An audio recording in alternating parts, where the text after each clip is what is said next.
Hello and welcome to the Ruinsmith channel. Excitement is building in the Ashes of Creation community due to the alpha testing phase being right around the corner. And we're getting closer than ever to experiencing this highly anticipated MMO. In today's video, we're going to dive deeper into the classes in Ashes of Creation. Whether you're planning on being a mighty tank in the front lines, a devastating spellcaster, or a supportive healer, Ashes of Creation offers a wide variety of options through its unique class and archetype system. We'll be breaking down each class in detail, exploring their primary themes, core skills, and what you can expect when you finally get your hands on them. Ashes of Creation features 8 base archetypes, and the combination between them will give rise to 64 different class possibilities, so the potential for customization is immense. Whether you prefer raw physical power, sneaky tactics, or magical dominance, there's something for everyone. However, it's important to note that the Rogue and the Summoner class still remains somewhat elusive, with not much official information available just yet. While the other archetypes have had more development and teasers shared, these two classes are still in the works, so we'll have to wait for more updates to see how they shape up. I will be going through the classes in alphabetical order, but I will leave these two till the end.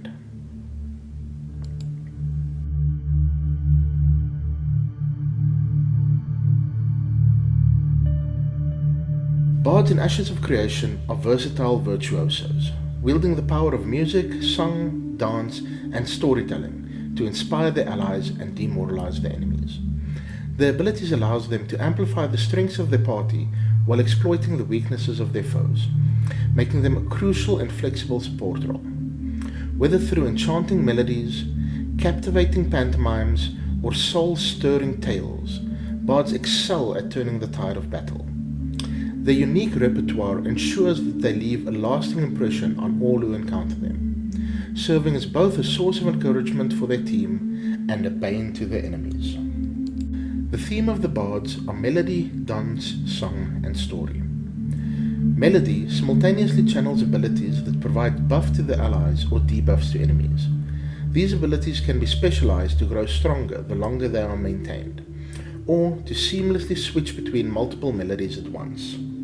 The dance theme relies on close-range area of effect abilities that deliver impactful, targeted effects to nearby enemies. These abilities can be paired with mobility skills to maximize the number of affected targets. The song theme offers targeted channeled abilities that offer a range of effects with additional bonuses determined by your active melody. While the story theme gives you sustained area of effect buffs that empower your allies over time, building up to powerful grand final ultimates. Now let's have a look at the core skills of the bards. The first one is Flourish.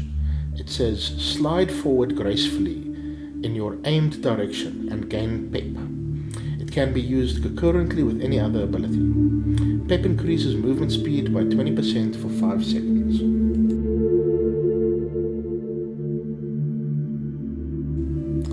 Next up is Shielding Dance. You heal yourself and nearby allies for 50% magical power every second and apply up to 1 instance of shield to each target as they enter the dance radius. Shield provides temporary health equal to 400% of the caster's magical power. This lasts for 15 seconds.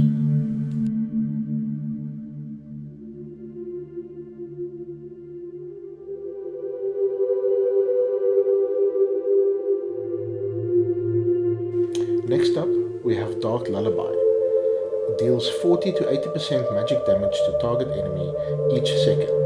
It scales in power over the course of the cast.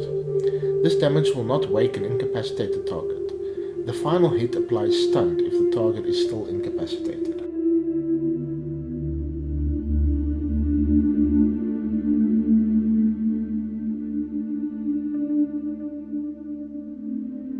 And the fourth ability is Gambit. In a daring maneuver, transfer life to or from target party member, depending on who has the lower percent health. This ability will not reduce either player below 20% health. The character that loses life in this exchange gains Solace, increasing the healing received by up to 35% on the life lost.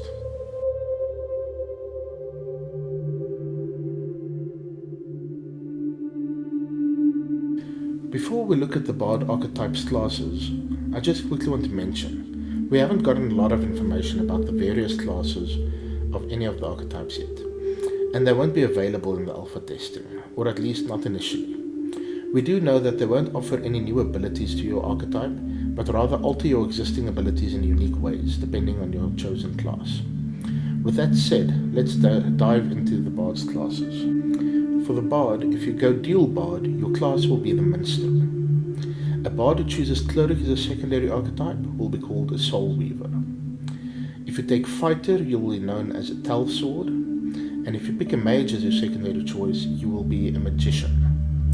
A Bard that picks a Ranger as an archetype will be a Song Warden, while a Bard that Splash Rogue will be a Trickster. A Bard that chooses to be a Summoner will be a Songcaller, and lastly, a Bardic Tank will be called a Siren. Clerics and Ashes of Creation are powerful conduits of mana, transforming magical essence into radiant energy to heal allies and strike down enemies. Beyond their healing powers, they provide crucial defensive support by shielding their companions, cleansing harmful debuffs, and restoring mana to keep the party going strong. Their ability to even resurrect fallen comrades makes them invaluable on the battlefield. However, due to their vital role in keeping the party alive, clerics are often prime targets for enemies, making their survival dependent on mastering self-preservation techniques alongside their healing skills. The cleric's themes are restoration, radiance, and support. For restoration, the cleric's primary role is that of a healer, equipped with a vast array of abilities to restore health to themselves and their party. Their restorative powers goes beyond healing, offering shielding, resurrection, and the cleansing of negative ailments to ensure the well-being of their allies. Next up is radiance. The clerics harness the power of light to heal allies and inflict damage on enemies. While their offensive capabilities may not match those of other specialized archetypes, a skilled cleric can be surprisingly dangerous in combat when wielding their radiant abilities effectively. And lastly, support. Beyond healing, the cleric offers valuable utility to their allies. They can provide buffs, inflict debuffs on enemies, and restore mana, delivering a range of benefits that enhance their party's overall effectiveness in battle. For the core skills of the cleric, we start with Deliverance. It charges up a healing energy that heals a target upon release, scaling in power the longer it is charged, up to 100%.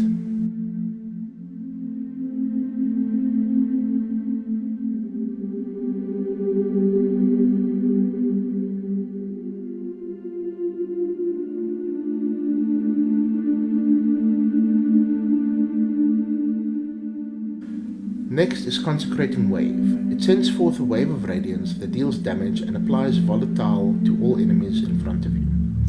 Any allies hit by the wave are healed. Dispel one buff from each target hit that is silenced.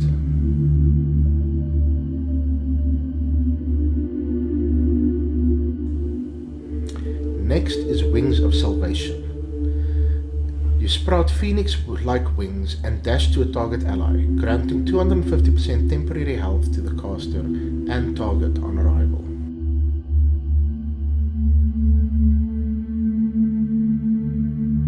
The cleric's last skill is Resurrect. You resurrect a target ally with 25% of their max health and mana.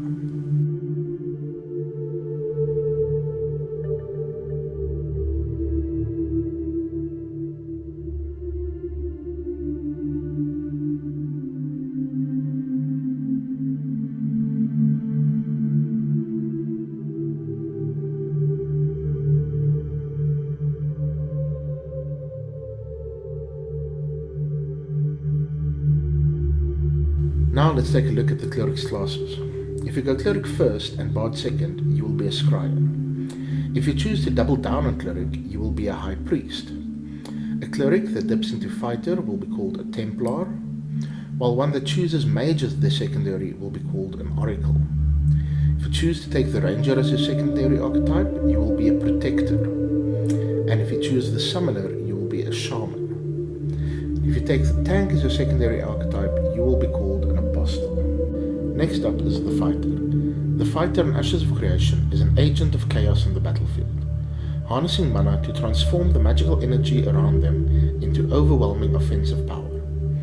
Masters of close quarters combat, they embody the philosophy that the best defense is a good offense, relentlessly leveraging their attacks to maintain an unyielding onslaught against their foes.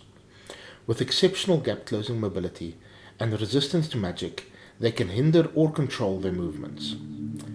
Fighters can build momentum and continuously apply pressure on the enemy. This combination of strength, agility, and magical resistance makes them formidable opponents who thrive in the thick of battle, turning the tide in favor of allies through sheer force and determination. The themes for the fighter is strength, momentum, and perseverance. With strength, the fighter is unrivaled in raw physical power, using this advantage to unleash devastating damage on any foes bold or foolish enough to remain within their striking distance. For momentum, unlike any other archetype, fighters grow stronger the longer they remain in combat. They employ various combat forms, each providing distinct stat bonuses that scales with the amount of momentum they build throughout an encounter. And with perseverance, they maintain their momentum. The fighter possesses a diverse array of tools that enables them to endure, conserve, and restore energy during combat, ensuring they can keep fighting even through the longest of battles. The core skills for the fighter are given as follows. Brutal Cleave. Perform a wide sweeping attack dealing damage to all enemies in front of you. This ability shares a cooldown with Overpower, and hitting an enemy with a weapon combo finisher refreshes its cooldown. This ability gives you 10 to 20 combat momentum based on the number of targets hit.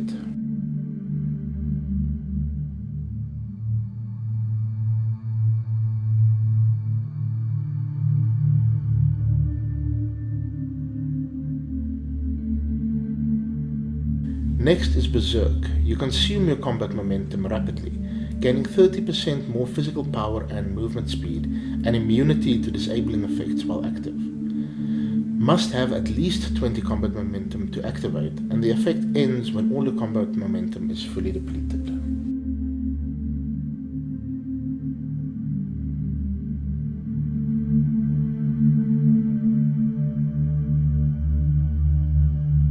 Next up is Whirlwind, that deals 30% physical damage to all enemies around the caster, with each spin while channeling, increasing the spin rate the longer it is channeled. The caster is immune to hard disabling effects while spinning. Activate this ability again to end the channeling early. This deals 20% additional damage to weakened targets.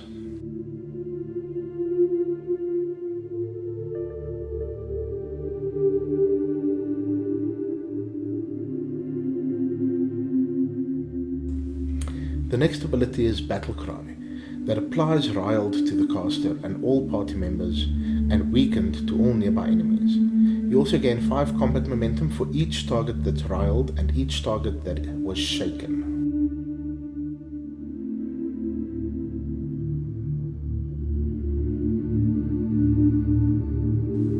Let's take a look at the classes you can choose as a fighter. A fighter/bard is going to be a blade dancer. A fighter who becomes a cleric will be known as a high sword. If you go fighter-fighter, you will become a weapon master, while a fighter who chooses mage as their secondary class will be a spell sword. A fighter with a ranger as his choice will be a hunter. If a fighter decides to go rogue, they will become a shadow blade. A fighter who picks up summoner as their secondary archetype will be a blade caller. And if a fighter chooses the tank as his class, he will be a dreadnought. Mage. Mages in Ashes of Creation are unparalleled masters of arcane might, wielding the boundless energy of Verra's raw essence to manipulate the reality itself. Their mastery of the mystical arts empowers them to unleash devastating attacks through a wide range of powerful area of effect spells, elemental assaults, and debilitating curses that can incapacitate their enemies. Beyond their offensive capabilities, mages also possess utility magic that can grant significant enhancements to their allies, making them invaluable in any adventuring party. With a combination of destructive power and supportive abilities, mages plays a critical role in shaping the dynamics of battle and turning the tide in favor of their team. The themes for the mage are status effect and area of effect. Mages can inflict a wide array of status effects, including burn, chilled, volatile, shocked, and staggered. This diverse toolkit allows them to collaborate effectively with other archetypes to create devastating combos and capitalize on the enemy's vulnerabilities. Area of Effect Masters. Mages wield an extensive arsenal of Area of Effect spells, including Blizzard, Cone of Cold, Sleep, Chain Lightning, Magma Field, Meteor, and many others. These spells allow them to manipulate the battlefield effectively, controlling the flow of combat and dealing massive damage to all enemies caught within their reach. The core abilities given for mages are Frostbolt, that launches a bolt of frost towards a target, dealing 225% ice damage. It applies Frozen if the target is chilled.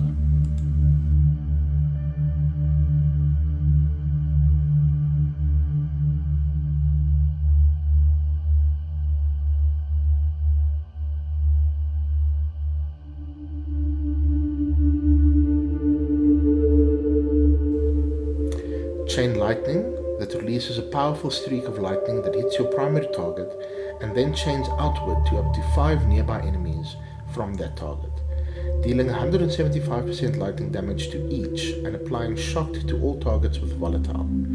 Shocked causes targets to take additional lightning damage when hit.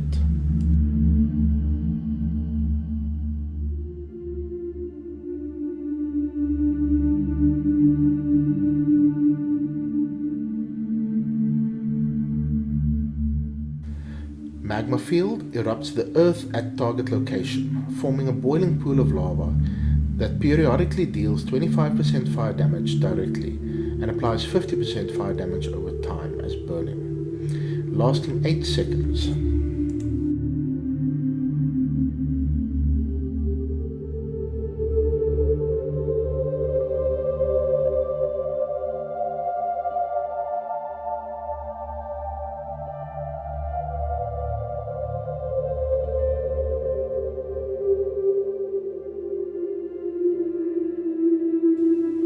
And lastly, Arcane Volley. It fires a volley of 7 arcane missiles at your target, dealing 35% arcane damage to each.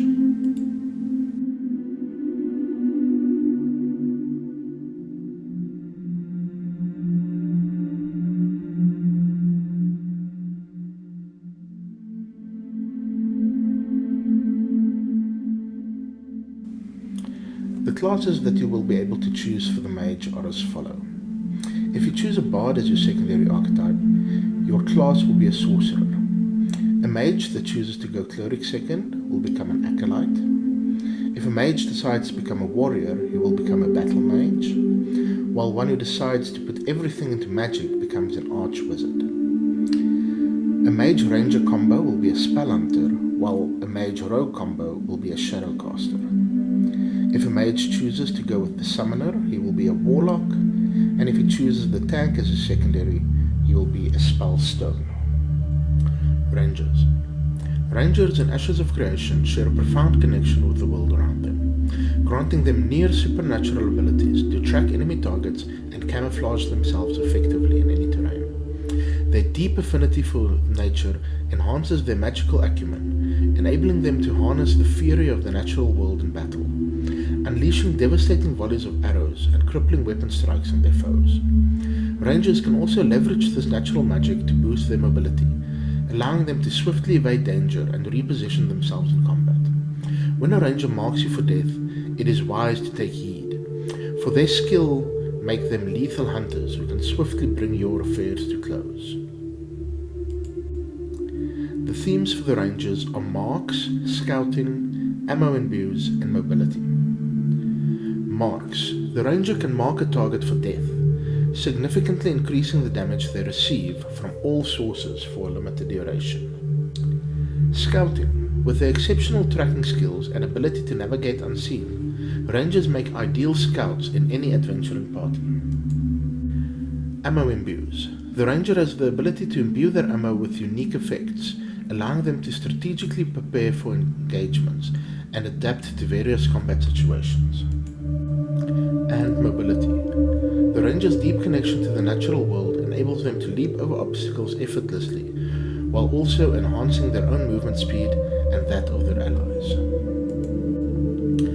core abilities of the rangers are Snipe, charge and fire powerful arrows at your target enemy, dealing 400% physical damage and applying the Shaken status effect. If the target is bleeding, one stack is consumed and the target becomes hemorrhaged.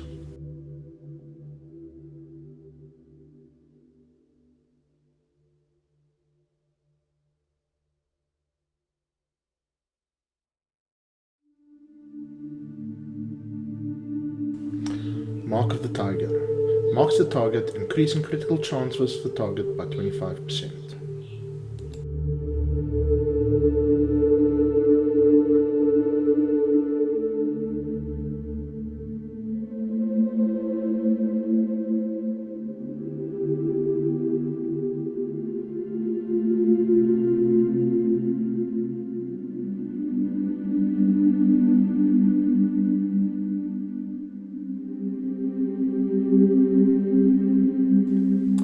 Disengage.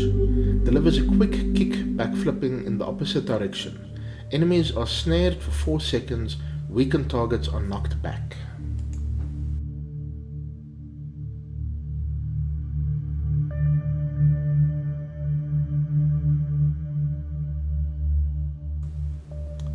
And camouflage. You become harder to see and cannot be directly targeted. The further you are from an enemy, the more difficult you are to spot. Any outgoing damage actions cancel this effect, as well as incoming damage or other negative effects.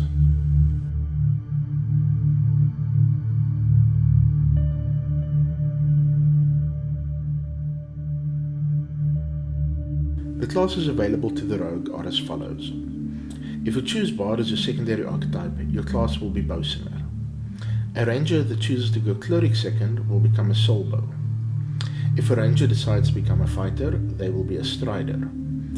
A ranger who picks Mage as their secondary choice will be a Scion.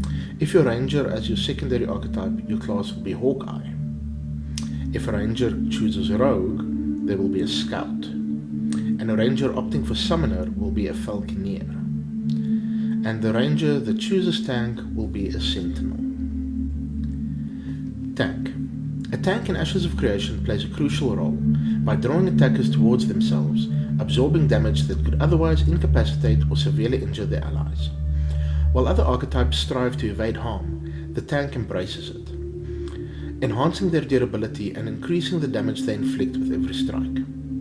Their mastery of defense enables them to redirect, absorb, and negate substantial amounts of damage, ensuring that their party members remains protected in the heat of battle. A well-played tank not only controls the flow of combat, but also distracts enemies and hampers their movements, all while rallying and leading their allies to victory. While no one can escape the grip of time forever, a celebrated hero who reaches their twilight years likely owes their longevity to the steadfast protection of a reliable tank. The themes of the tank are courage, protection, endurance, and disruption. Courage. The tank thrives on being at the front lines, gaining courage whenever they deal or receive damage. This courage enhances their damage output and reduces the damage they take. It serves as a special resource used to activate and amplify special tank abilities, empowering them to become even more formidable in battle. Protection. The tank offers vital layers of protection for their party, enabling them to choose a specific ally to shield. By doing so, the tank can redirect a portion of the damage that protected party member would take directly to themselves. Additionally, some tanks may opt for the Aegis ability, which allows them to absorb a portion of the damage inflicted on all nearby allies, further enhancing the party's overall resilience in battle. Endurance. The tank possesses a supernatural level of endurance, bolstered by a range of survivability enhancing abilities.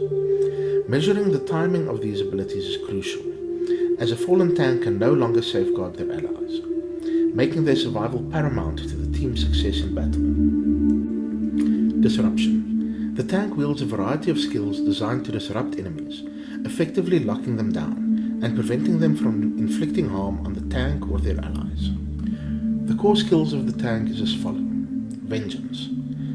Strikes the closest enemy target in front of you. On hit, you gain 1 stack of vengeance, granting you temporary health and generates 100% additional threat.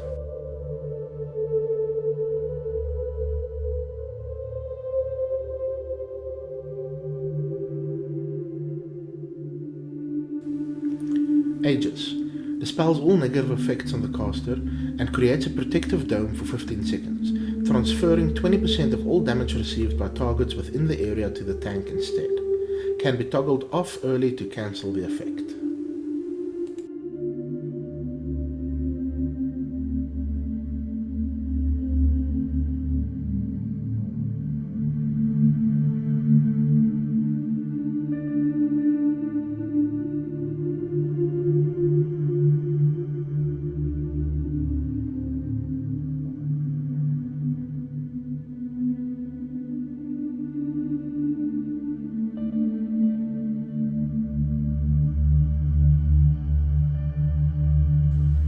Absorption field.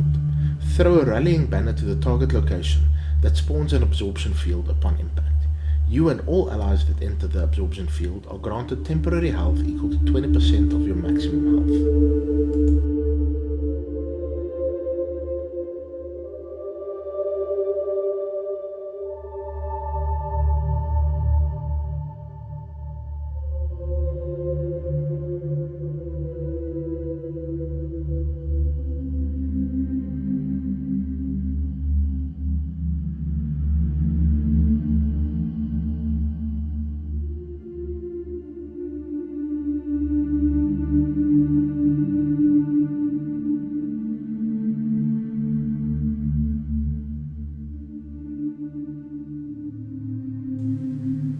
Grapple. Take aim and hurl a chain javelin at your target, damaging the first target it contacts and immediately pulling them to the caster. The target suffers a tapering snare for 3 seconds.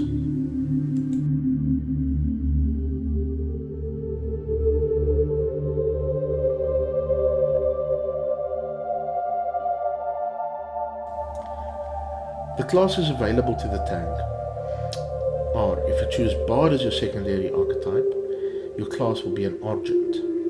A tank that chooses to go Cleric second will be a Paladin. If a tank decides to become a fighter, they will be a Knight. A tank who picks Mage as their second choice will be a Spell Shield. If a tank chooses a Ranger as their secondary archetype, they will be a Warden. A tank opting for Rogue will be known as a Knight Shield. If the tank chooses Summoner, they will become a Keeper. And lastly, a tank that decides to go as tank in the secondary will be a Guardian. Okay, now we get to the two that we just don't know that much about, the Rogue and the Summoner. We do have an idea what they want them to be, and Intrepid Studio has told us what the classes will be called. So let's take a look at that. Rogue. The Rogue is a master of stealth and subtlety, effortlessly blending into the shadows and knowing precisely when to move and when to remain hidden. With an unparalleled ability to seize opportunity, the Rogue utilizes their skill, strategic positioning, and the surrounding environment to unleash devastating damage on unsuspecting foes. Beyond their lethal combat powers, Rogue excel in reconnaissance during downtime, providing invaluable scouting support that enables the allies to navigate treacherous terrain and avoid dangers that would otherwise go unnoticed. Their blend of cunning and agility makes them indispensable assets in any adventuring party. Here is the class list for the Rogue. If you choose Bard as your secondary archetype, your class will be Charlatan. A Rogue that chooses to go Cleric second will become a Cultist. If a Rogue decides to become a fighter, they will be a Duelist. A Rogue who picks Mage as their second choice will be a Night Spell. If a Rogue chooses a Ranger as their secondary archetype, they will be a Predator. A Rogue opting for Rogue will be known as an Assassin. If a Rogue chooses Summoner, they will become a Shadow Lord. And if a Rogue decides to go with Tank as their secondary, they will be a Shadow Guardian. Summoner. The Summoner thrives in the company of others, believing that 2 hands are good, but more hands are always better.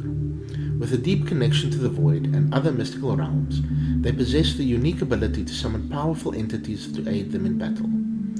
Whether it's calling forth allies to bolster their party, banishing foes back to the shadows, or manipulating enemies to serve their purposes, summoners have the right tool for every situation. The versatility allows them to adapt to a dynamic battlefield effortlessly, filling the gaps and providing crucial support wherever it's needed. With the ability to summon and command otherworldly beings, summoners ensure that they are never truly alone in a fight.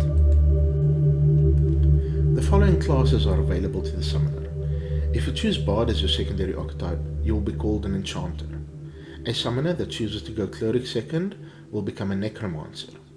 If a summoner decides to become a fighter, they will be a wild blade. A summoner who picks Mage as their second choice will be a spellmancer. If a summoner chooses Ranger as their second archetype, they will be a Beastmaster. A summoner opting for Rogue will also be known as a Shadowmancer. If a summoner chooses Summoner as their secondary, they will become a Conjurer. And lastly, if a summoner decides to go with Tank, they will be a Brood Warden.